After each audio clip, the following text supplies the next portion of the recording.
সংক্ষেপে যে কথাটি বলতে চাই যে আমাদের পররাষ্ট্রনীতিতে একটি কথা স্যারের মুখে শুনেছি, আগেও বলা হয়েছে যে আমরা প্রতিবেশীদেরকে বন্ধু হিসাবে দেখতে চাই, আপনার প্রভু হিসাবে দেখতে চাই না।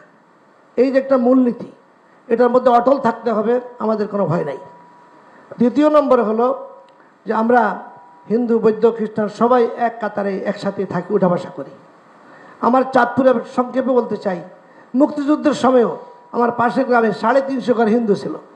আমার আব্বা একজন বড় আলেম ছিলেন। তো রাজাকাররা যখন ঘর বাড়ি পড়াচ্ছিল তখন আমি 12 বছরের সন্তান। আমরা খুদে মুক্তি বাহিনী করে লাঠি নিয়ে ওদেরকে দৌড়াইছিলাম। আব্বা গিয়ে থামাইছিলেন, এদেরকে মারো কেন, এরা তো মানুষ।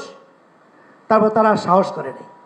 এই জন্য আমি যে কথাটা বলবো, প্রস্তাব হলো এই যে হিন্দু, বৌদ্ধ, খ্রিস্টান ভাইরা যেখানে আছেন তারা তাদের অবস্থানে থাকবেন। আমাদের দেশে ইমাম আছে 3 লক্ষাধিক, মাদ্রাসার শিক্ষক আছে প্রায় 15-2 লাখ যারা সরকারি চাকরি আপনার বেতন পায়। আমাদের ওয়াইজের সংখ্যা 1 লাখ, আমাদের খানকার সংখ্যা প্রায় 15-2 লাখ, আমাদের হাফেজের সংখ্যা 16 লাখ। আমাদের বিশাল এক বাহিনী মুসলমানদের, এদেরকে উদ্বুদ্ধ করে ইমাম সাহেবরা জুমার খুতবায় এবং ওয়াজ মাহফিলে ওয়াইজরা এবং মাদ্রাসার ক্লাসে। আমি 42 বছর পর্যন্ত বুখারী শরীফ পড়াইছি আপনাদের দোয়ায়। ক্লাসে যে কথাটি বলা হয় এটা ছাত্রদেরকে এফেক্ট করে। এই জন্য আমি যে প্রস্তাব দিই সেটা বলে যে যে এলাকা, প্রত্যেক এলাকায় বড় মসজিদের ইমাম, বড় মাদ্রাসার প্রিন্সিপাল, হাই স্কুলের যিনি প্রধান, তারপরে সাথে অন্য ধর্মদের তাদের প্রতিনিধি একটা কমিটি বানানো। এই কমিটির মধ্যে বিভিন্ন শ্রেণীর লোক থাকবে। একজন গুজব ছড়ায় আরেকজন ধরতে পারে না তুমি এই কথা বলছো কেন।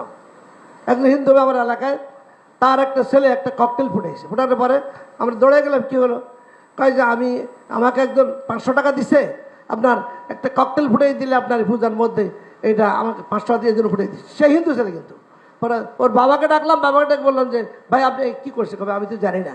ছেলেটাকে আমরা কিছু করলাম না, বুঝালাম যে না এটা অন্যায় হয়েছে, তোমার হিন্দু সম্প্রদায়ের আপনার এখানে ককটেল ফুটাইয়া একটা দাঙ্গা করতে চাও, এটা তো মুসলমান হতে দেবে না।